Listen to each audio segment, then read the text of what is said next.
My goodness. The money is not in exchange for her escape but for her legal problems with PAOK, Presidential Anti-Organized Crime Commission, etc. to go away. So parang para mawala na yung mga problema ni Alice Go sa PAOK. Ngayon mga kochero, medyo nakakatawa to. Bakit? Kasi, di ba recently, etong si Topacio, naglalabas ng ganyan mga picture.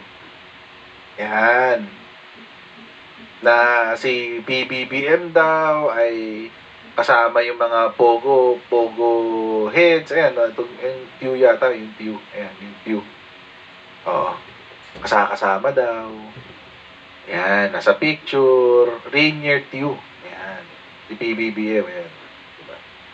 Kasama daw. So, parang ang lumalabas, mga kochero, ito yung resulta ng sinasabi na mayroon daw 1 billion pesos na inalok sa kaibigan ni Lacson para ilapit daw siya sa first family. Panood natin yung balita. Tinangkaw manong lumapit ni Alice Go sa unang pamilya o first family, lalo na kay Pangulong Marcos Jr., kaugnay po ito sa mga kinakaharap niyang anomalya o kontrobersya. Ayon kay dating Senador Panfilo Lacson, isa sa kaibigan niyang Filipino-Chinese trader, ang inalok ni Alice Go ng 1 bilyong piso para ilakad siya sa pamilya Marcos. Laking pera nun. At sa harap nito, nanawagan naman si dating Senador Lacson sa gobyerno na mas laliman pa ang gagawing investigasyon laban kay Go na itinuturing niyang espiya dahil sa mga koneksyon umano nito. Kunin natin ang live report ni Mean Cordera. Mean?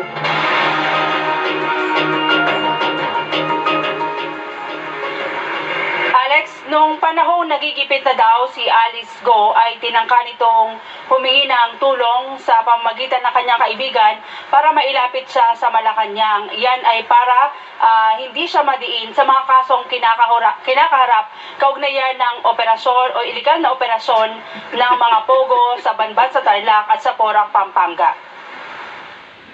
Diyos ko! Ibinunyag ni dating Senador Ping Lacson na tinangka ni dating Banban Tarlac Mayor Alice Go na lumapit sa first family. Ayon kay Lacson, isa sa kaibigan niyang Filipino-Chinese trader ang nilapitan ni Go at nakiusap na ilakad siya sa first family kabilang na kay Pangulong Ferdinand Marcos Jr. Isang common friend anyang nilapitan ni Go at nakiusap sa kanyang kaibigan trader noong panahon na iipit na siya at nagtatago na. Nag-alok anyang dating alkalde ng 1 bilyong piso kapalit ng tulong para makalapit siya sa pamilya Marcos. Nung una, hindi anya siya naniniwala pero naglabas ito ng ebidensya. Sabi ng senador, ito rin ang pinagpatayan niya sa panawagan sa gobyerno na liliman pa ang investigasyon laban kay Go na tinuturing niyang sinanay na foreign spy dahil sa mga koneksyon nito. Sa mga testimonya din ng mga constituents niya, maganda yung kanyang pamamalakad sa Bamban. They really like her. Oo. Yes. Kino-compare niya doon sa mga dating naging alkalde doon. Ibang-iba yung palakad niya. Kasi nga, lahat ng yung nasa municipal coffers, pumupunta sa dapat puntahan sa mga needs at saka mga sa interest ng kanyang mga kababayan. Quote-unquote, kababayan. So, kung gano'n ang kanyang palaka, ang district representative, naging congresswoman, at kung siya talagang spy, hindi ko naman pinipilit na paniwalaan yung aking opinion na pwede siya maging spy. Napakadelikado kasi pagka may Congress, may access ka na sa mga highly classified information. Correct. Ang 1 bilyong piso anya hindi para sa kanyang pagtakas kundi plantahin ang kanyang gusot at posibleng kaso sa Presidential Anti-Organized Crime Commission. Pero hindi anya ipinarating ng Filipino-Chinese trader ang mensahe. Apela ni Lacson sa intelligence community, isang masiguro sa kanilang essential elements at laliman pa ang kanilang ginagawang background check. At dahil nandun ka, mataas na yung security clearance mo.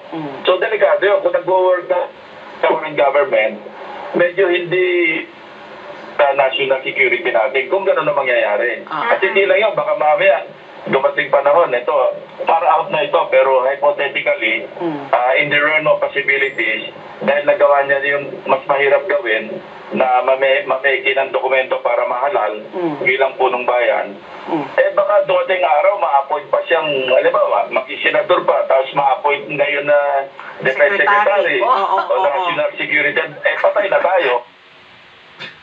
Delikado. So, ito yung sinasabi ko kanina, na nag-alok daw, allegedly, ng 1 billion pesos si Alice Go para mailapit siya kala PBBM. Hindi pa tapos yung interview, balikan natin yan. And mga kotsero, nakakatawa pa dito, yung 1 billion pesos na yon ay hindi para tulungan siya makatakas. Kasi nakatakas na siya eh. Para saan yung 1 billion?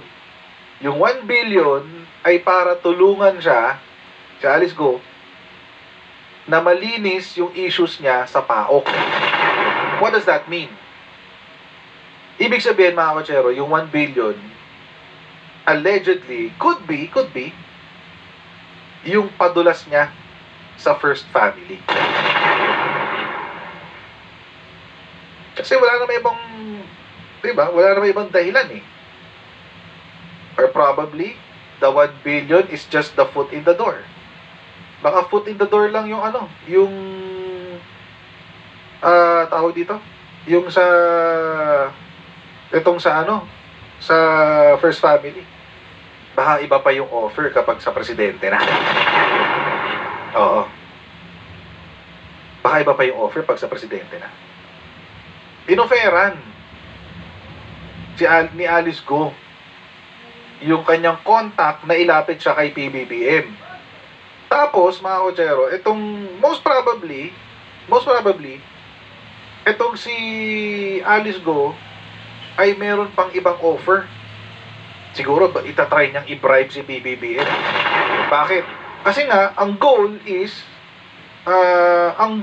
ay mabura o maplansya yung kanyang problema dito sa PAOK. Yan ang kanyang, goal.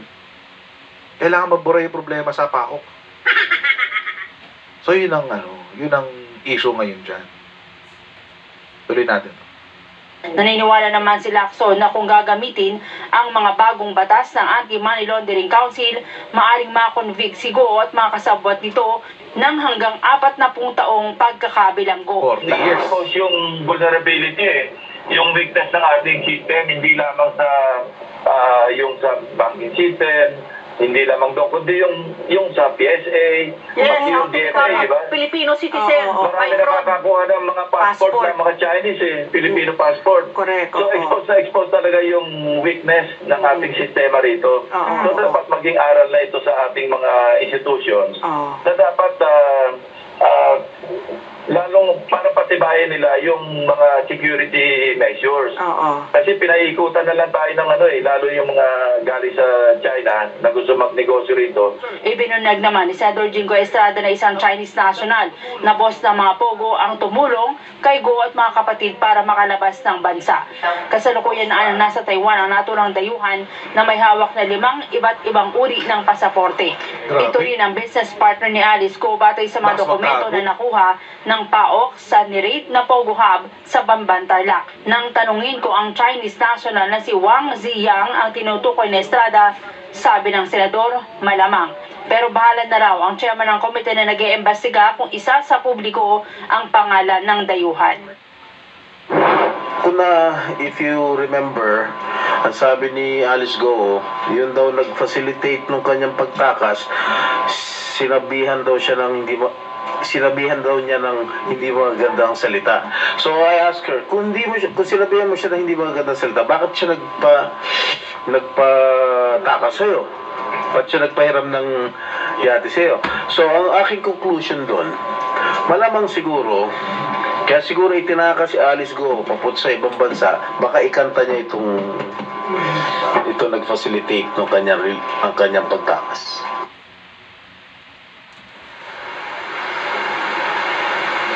Alex, hinihimok ni Senator Ping Lacson at ang iba pang mga mambabatas ang mga otoridad na tignan ang lahat ng mga Chinese nationals na nandito sa Pilipinas. Yan ay baka daw napasok na rin tayo ng iba pang katulad ni Alice Go, lalo't lumilitaw sa mga investigasyon na aabot sa mahigit 1,000 ang mga Chinese nationals na nakakuha ng mga pasaporte at iba pang identification na lehitimo dito sa Pilipinas gamit ang mga pekeng dokumento. Alex. Okay, mayan na batid natin no, na hindi matatawaran itong credentials ni Senador Lacson at siya'y dati ring PNP chief. Handa ba niyang dalhin sa Senado o ibigay sa Senado itong sinasabi niyang informant niya para naman magbigay linaw pa, para maungkat pa kung ano itong kanyang mga binabanggit?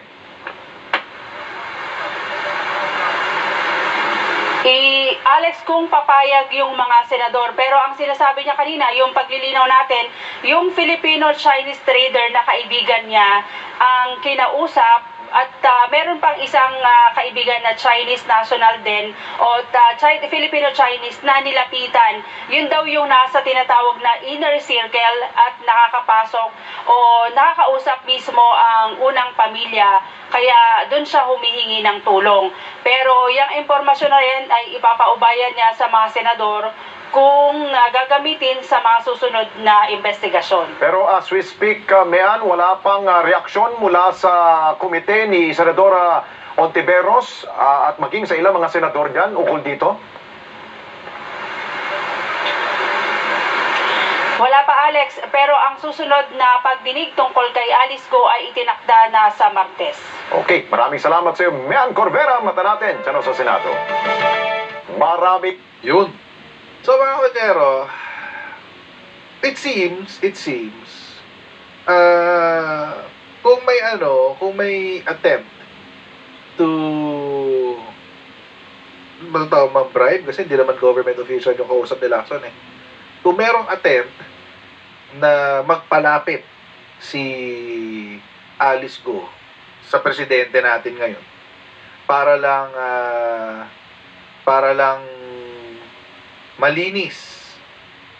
Para lang malinis yung kanyang issue sa Presidential Anti-Organized Crime Commission. Posible rin kaya na ginawa yan ni Alice Go noon sa isang presidente para maipatayo niya yung kanyang mga bogo? Ulitin ko lang yung tanong, ha? Kasi obviously mga kotsero, tinanggihan ng presidente yung offer na ganyan. Obviously, actually, tinanggihan pa nga raw. Hindi nga raw inilapit nung Chinese na kausap o Phil Chinese trader na kausap ni Lacson. Inofera ng 1 billion pesos para lang ilapit siya sa presidente, no? Hindi. Tinanggihan siya. So, hindi siya na ngayon nakalapit sa presidente. Posible rin kaya na may mga binayaran din siyang mga opisyal. Sabihin natin presidente. Para makapagpatayo siya ng Pogo Hub niya sa Porac at sa Bamban. At least ngayon, mga kotsero, meron tayong ballpark figure. So, ang offeran pala, mga kotsero, ay nasa 1 billion pesos. Mahina. Mahina ang 1 billion pesos.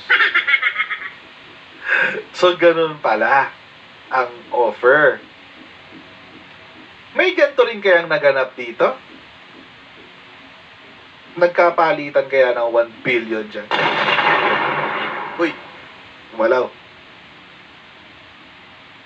Nagkapalitan din kaya ng 1 billion dyan? Wala akong sinasabing tumanggap si Digong na 1 billion. Pinaya mo ako! Ang baho mo! Mabango naman pagkalaba. Mag-tide na! Sa iba, may natirang dumi na natatakpan lang ng bango. Sa Tide, tagos ang linis. Bango! Tide, tagos linis, kaya true bango. Wala kang sinasabi. Sabi pa nga ni Bongo, dinadawin niyo naman ang mahal na Pangulong Rodrigo Robert Duterte. Nadadami siya sa kalokohan mo sa Pogo, sabi niya kay Alice Go. Ang akin lang, hindi ko sinasabing tumanggap si Digong. Ang sinasabi ko lang, ay may ganitong kalakaran si Alice Go. May ganyan siyang diskarte.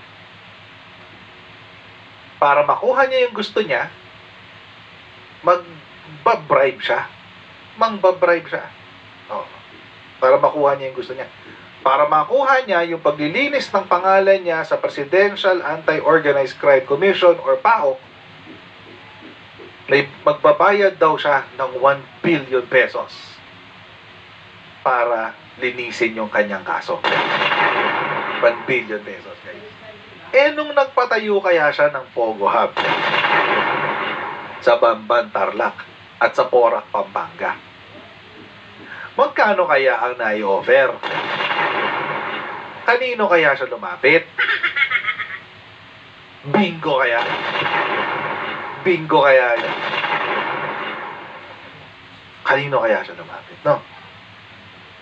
It just so happens, mga kotsero, na yung isang dating opisyal ng Duterte administration ay nakitaan ng mga dokumento sa isang Pogo Hub. Bingo! Bingo! Bingo! At alam din natin, mga kotsero, alam din natin na maraming isa lang, di pa marami. Isa lang ang pagdadaanan mo para makatawid doon sa Holy of Holies. Oh. Isa lang yung dadaanan mo. Bingo talaga. Mukhang bingo, guys. Hindi ako naniniwalang 1 billion lang yun. Kasi itong 1 billion na to, panglinis lang ng pangalan niya sa PAOK. Yung 1 billion. Buti hindi nakarating. At kung mailalapit man kay PBBM yan, malamang sa malamang, tatanggihan niya ni PBBM. Tanggihan niya yan. 1 billion? Goodness. Laki-laki ng pera ng Marcoses eh. 1 billion? Come on. Maliit yan. Isusugal ni BBBM yung reputasyon niya for 1 billion pesos? Eh baka yan lang ang laman ng bank account niya eh. Baka yan lang yung pang-expense account niya eh. 1 billion. Kasi yung iba, yung iba, alam natin na namigay ng 51 billion. So malamang sa malamang, yung iba, may posibilidad. Malamang lang naman. Malamang lang. Wala tayong sinasabing ginawa. Ang sinasabi lang natin, pinaglalaroan lang natin itong topic ni Alice Go and the 1 billion pesos bribe. Just connect the dots. Connect the dots, mga kotsero. Just connect the dots. The proof is right there. Andyan lang ang ebidensya. Hindi nyo na kailangan mag-isip. You can just connect the dots. Walang mawawala sa inyo. If you connect the dots. Ganun talaga. So si Alice Go, handa siyang magbayad ng 1 billion pesos para linisin ang pangalan niya sa Presidential Anti-Organized Crime Commission. Para magawa yun, magbabayad siya ng 1 billion pesos para mailapit siya sa First Family. Na hindi nakarating. Hindi siya umabot eh. Hindi siya umabot sa First Family. Pero nagkaroon siya ng Pogo. Nagkaroon siya ng Pogo Hub na nagkakahalaga ng 6 billion pesos. Hindi mo naman may ipapasok yun ng basta-basta. Yung ganong kalaking halaga. May nag-facilitate nun. Guys. Oo. So, yung nag-facilitate nun, mga kotsero, malamang sa malamang, very, very, very influential. Kasi, makokontrol niya si AMLAC. Kontrolahan niya si AMLAC. Nakalusot eh. Nakalusot? Ibig sabihin, napanood niyo ba yung hearing? Isang beses? Balik natin yung picture ni Alice Go. Napanood niyo ba yung hearing na isang beses? 5 billion ang pumasok sa bank account ni Alice Go. 5 billion or 4 billion, either of the two. Basta ganun. Mga kutsero. How do you do that without being noticed by the Anti-Money Laundering Council? Paano mo nailusot yun nang hindi ka napapansin ng Anti-Money Laundering Council? Oh. Diba? Deposit sa isang bangko? 6 billion, 4 billion, 5 billion pesos? Hindi na i-flag sa Anti-Money Laundering Council? Ibig sabihin nun, may nag-impluwensya kay AMLAC. Yan din ang tanong ni Joel Villanueva eh. Ay, hindi. Yan pala ang tanong ni, Gatchalian. Yan ang kanyang tanong sa Senate hearing. Paano mo na i-deposito to? Bilyon-bilyong halaga ng pera nang hindi nare-raise, naka-flag sa Anti-Money Laundering Council. Ang galing. Think about it, mga kotsero. Think about it. Kasi yun ang pinang-construct ng Pogo Hub. 2019 sila nag-umpisa mag-construct ng Pogo Hub. Nasa hearing yan kahapon or ng isang araw. Sino kayo nag-influensya? Sa AMLAC. Hindi natin alam. Hindi natin alam. We can only state, theories, conjectures, etc., etc. Pero may question mark talaga, guys. Napakalaking question mark. Mga kotsero, million nga lang ang hirap mag-transfer eh. Million ha, million. Daming hinihingi. Mas sarili mong pera, ang hirap withdrawin eh. 200, 300,000, hirap ka pang i-withdraw yan eh. Ang hirap ka mag-withdraw ng sarili mong pera. Tapos, bilyon-bilyong halaga ang naipasok mo sa bangko, walang na-flag. Somebody influenced the system. Obvious. Connect the dots na lang, mga kotsero. Just connect the dots. Use your common sense. Use your logic. Connect the dots. Alam na. So mga kotsero, maraming po salamat sa inyong patuloy na pagsuporta sa ating channel. Huwag niyo po kalimutan mag-like, mag-share at mag-subscribe.